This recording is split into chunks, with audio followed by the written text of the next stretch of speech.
Hello, this is James Graff with Advisors Mortgage Group with another Mortgage Minute. This should be about 20 minutes.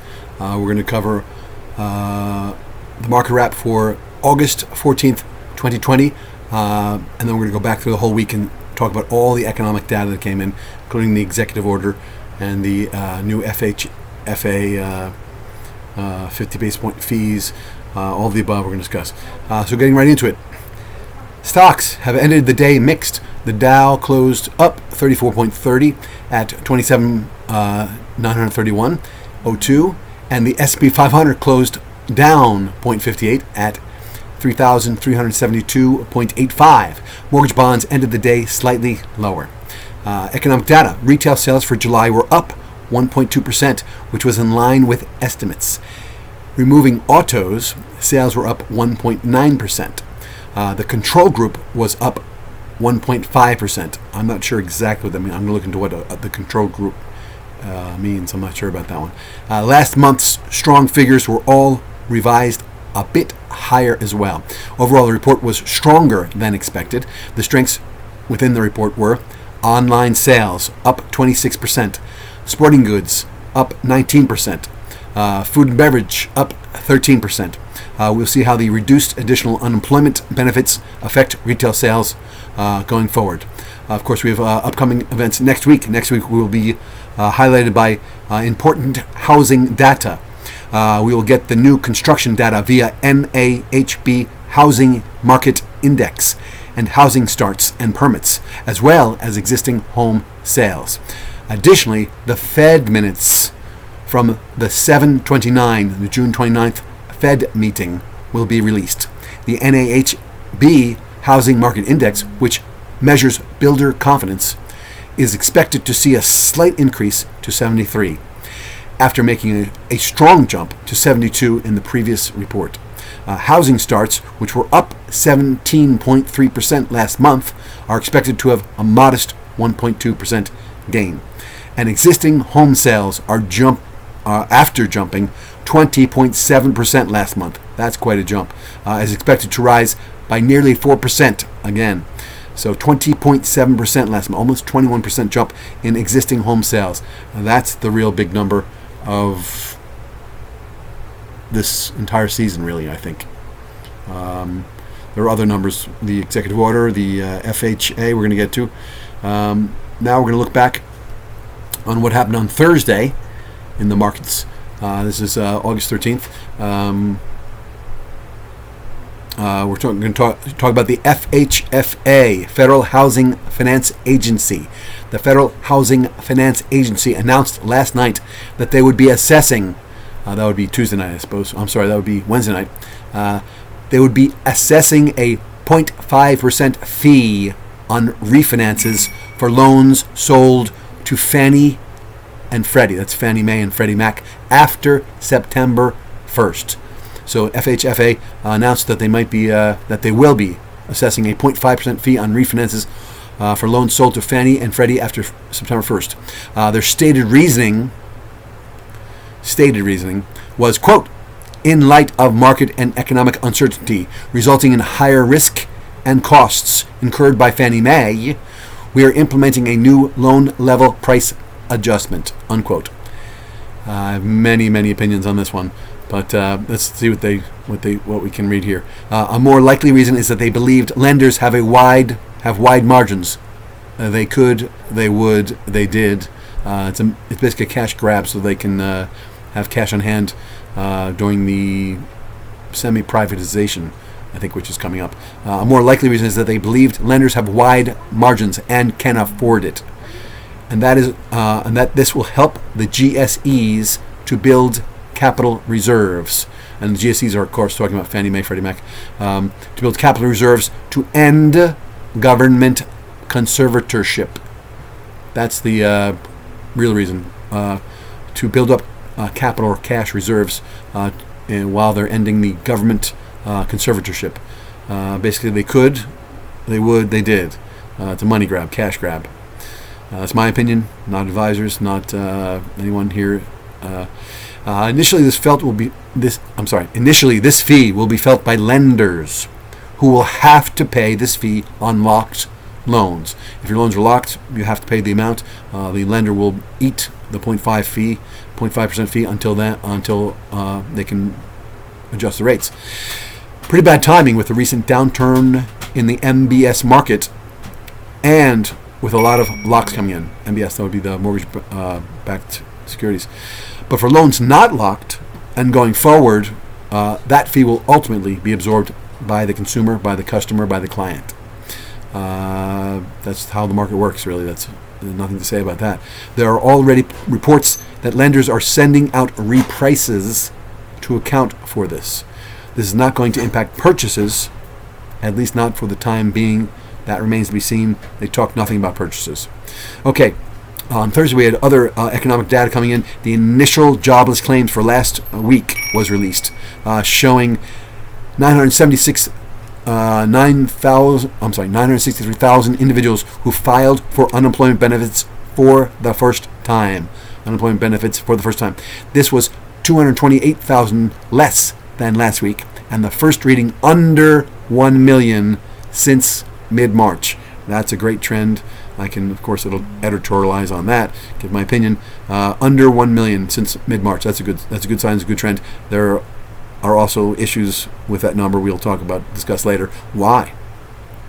Continuing claims could be that the ending of the PPP and PUA made people get jobs. We'll talk about it later. This is not going to impact continuing claims, or those continuing to receive benefits, improved by 604,000 to 15.5 million. There are also PUA, or Pandemic Unemployment Assistance claims. That's PUA, Pandemic Unemployment Assistance claims, that are not captured in the headline. There are people that usually would not be approved for unemployment benefits, like gig workers and contractors, possibly substitute teachers, etc., etc. Those claims, which are separate and in addition to the headline claims, totaled 488,000 last week. Continuing PUA, which is Pandemic Unemployment Assistance claims, that are not captured in the headline. Let's see, where were we? So, continuing PUA claims improved 2.2 million to 10.7 million. Total people receiving some type of benefit is around 28.2 million. Around 28.2 million. I would say that's a fairly vague number. Give or take, 3 million? Don't know. This is an improvement of about 3 million. So the figure is delayed 3 weeks, and we have seen improvement. So the unemployment rate is likely around 15% based on these calculations. So we've got lags, so we don't know the number exactly today, of course, right? We understand that, right? So something to keep in mind, the improvement in claims appears great on the surface, but remember that the additional $600 in unemployment benefits did expire recently. So, okay, we're going to go on. You would hope that the improvement is due to people finding work, but it would be that some of the gain is due to people who were now incented to go back to work without the additional benefit. So the benefits lapsed, so they were incented to go back to work. They did. I use the word incentivized. I guess incented is shorter. We will get more clarity in the weeks to come, of course. This is ringing quite a bit. Earlier this morning, the Mortgage Bankers Association, MBA, released their mortgage application data for last week. Now we're looking at Wednesday's news, showing that overall application volume rose by 6.8% from the previous week. Purchases were up 2%, and on a year-over-year basis are 22% higher. Refinances increased by 9% last week and are up 47% year over year. While this is still strong, year-over-year comparisons are shrinking. Just a few weeks ago, refinances were up over 100% on a year-over-year basis. I believe they're up at 120 or 140, crazy numbers. Refinances made up 65.7% of all transactions. That's quite high, up from 63.9% last week. Interest rates decreased from 3.14% to 3.06%, which is 95 basis points or almost 1% lower than this time last year, and a huge difference that makes in the 1%. That's what's driving this housing market. That's what's driving the refinances, in my opinion, of course, but I think it's common knowledge. Remember, the MBA rate, the Mortgage Bankers Association rate, is for last week and always includes a fraction of points. In this case, it was 0.33. The Consumer Price Index, the CPI, which measures inflation on the consumer level, came in at 0.6% in the month of July. This is a much-watched number. The year-over-year reading increased from 0.6% to 1%. So it's up. Gasoline rose 2.5% last month, which was a big reason for the gain in the headline, but are still down 11% year-over-year, weighing on the year-over-year figure. So gas is up, but weighing on the figure since last year. The core reading, which strips out food and energy prices, increased by 0.6% month over month, and the year-over-year reading increased from 1.2% to 1.6%. So, within reports, rents are rising 3.1% across the U.S., which is down from 3.2%. So they're rising, but at a slightly slower rate. The medical care index rose 5% from last year. That's rather unfortunate, but that's what the markets are doing. And we even know why. Okay, now we're going to go look back to Tuesday's market wrap, 8/11, and we're seeing that buyers are fighting to win homes, according to Redfin, who said that 56% of single-family homes faced competition, followed by 54% of townhomes and 42% of condos. So we're seeing basically bidding wars, right? The Pricer, this was a lesser watched index, I believe. The Producer Price Index came out for the month of July, came in hotter than expectations. Headline PPI, Producer Price Index, increased 0.6%, which was double expectations on a year-over-year basis. Headline PPI increased from negative 0.8% to negative 4%, still negative. The core rate, which strips out food and energy prices, was up 0.5% in July and increased from 0.1% to 0.3% year-over-year, a slight increase year-over-year. The more important Consumer Price Index we talked about earlier, right?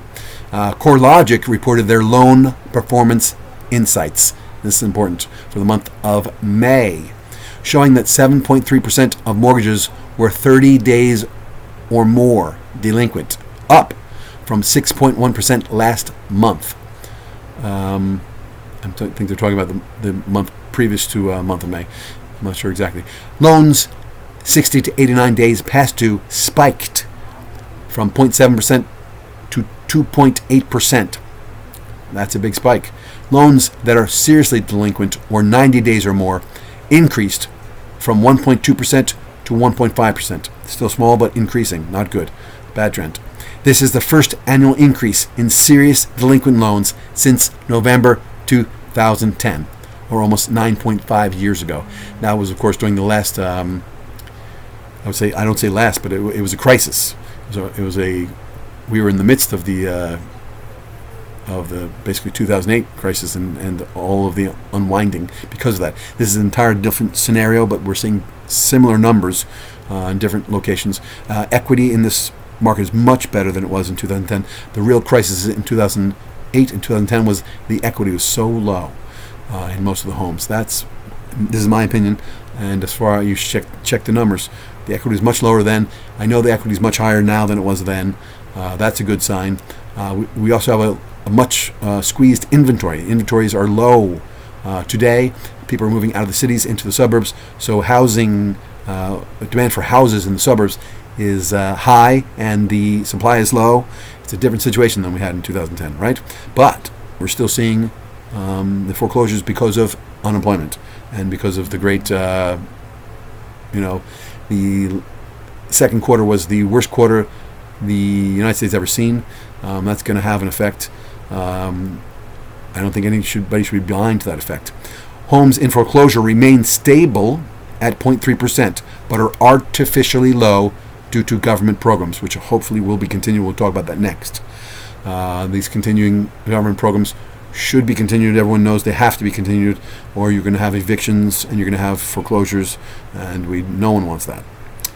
Here, Frank Martell, president and CEO of CoreLogic, said, quote, "Government and industry relief programs have helped to cushion the initial financial blow of the pandemic for millions of U.S. homeowners. COVID-19 and the resulting pressures continue to influence the economic activity of many households. Barring additional intervention from the federal and state governments, which we're looking at now, we are likely to see meaningful spikes in delinquencies over the short to medium term." Now I'm assuming he's talking about months, not years. Short to medium term, I think we looked at a spike, 2.8, right? 2.8%. And that's probably from back in May. Anyway, the point here is that the government is currently now working on that deal. President Trump came out with an executive order, which we're going to talk about next. Let's talk about the executive order, which exactly addresses that point. I have a video about how the Democrats and Republicans could not come to an agreement over election security issues and the amount of the payment, which was $600. So President Trump stepped in and, in my opinion, did the right thing and said, if you can't do it, I will. The question is, can he do it constitutionally? We'll talk about that in a minute. Executive order breakdown. Let's talk about it now. I know that Congress has the sole ability to appropriate funds from the tax base. I know that also that the Supreme Court has handed down at least one, if not a few cases that seem to say that the president has the ability to shift funds once they're appropriated from one place to another. He is actually using the emergency funds, which I think is appropriate. It's an emergency. Use the emergency funds. I think FEMA uses the same funds, so those funds, the amount coming out is limited, and I think it'll pay about a month's worth of what we're about to talk about. And then we're going to have 5 months of trying to figure out where the next funding will come from. Hopefully Congress can get it together by then, maybe. Anyway, so because FEMA needs funding too, we might have hurricanes. It's supposed to be the worst hurricane season in our history. That's what they're talking about. 5 hurricanes this year. We've already seen one. Isaiah, I don't know how to say it. Anyway, the additional unemployment benefit has dropped from $600 per week to $400 per week. I would tell you it dropped to $300 technically, because the states are required to kick in the other $100. I know that Murphy in New Jersey, Governor Murphy in New Jersey, said that New Jersey does not have the funds. A lot of these states have pretty much gone bankrupt previous to and because of the pandemic. So it's like saying, I will pay you $400, but $100 of that is going to come from your brother or your sister. Anyway, so $400 requires the states to kick in $100 of the $400, so really $300. States can choose whether or not to participate and contribute the additional $100, putting on the states' backs, basically blaming the states. So it may be $300 in some states. Most of the strap states will be $300. New Jersey, New York, California, I'm not sure how many other ones. It's a whole long political argument. Conservatives, liberals, Democrats, Republicans, we won't get into that. I know that there's an argument made, and many studies have shown that the Democratic states end up giving way more into the federal government than they get back from the federal government in taxes, whereas the red states, like Kentucky, I think Kentucky is the prime example, that give very little in taxes and take more. They're actually in the red. They take more out of the federal government than they give in taxes. It's a contentious argument, but I think it's fair to make that argument here. Anyway, moving on. You'll see. So the added benefit will last at least until the end of the year. That's a good thing. depending on unemployment. If unemployment goes away, they'll probably end it sooner. They can claim the benefits retroactively from August 1st. That's a good sign, so there may be no lapse. These are all maybes. Payroll taxes can be deferred through the end of the year. Payroll taxes can be deferred through the end of the year if you're earning less than $100,000 per year, but that has to be paid back. That's a deferral to be paid back in the future. Trump said that if he is reelected, he would terminate the tax and it would be forgiven. Again, there's many contentious arguments there. Does he have the power to terminate the tax? Will he be able to push it through Congress, et cetera, et cetera, et cetera? Will he be reelected? I have to mention this, but those payroll taxes go towards Social Security and Medicare, so keep that in mind. I think they're earmarked. Student loan payments are now deferred through the end of the year, extending the deferral currently in place that expired in September. I think that's all well within the realm of possibilities. That makes sense. That's one that makes the most sense. Question I think there was, as far as I understand, where do you turn for that? Do you turn to your lender? What if you have been avoiding your lender? Anyway, you should get in touch with your lender, whoever lends you the money, or your bank, and find out exactly how that deferral works. Okay, on evictions, here's the important one.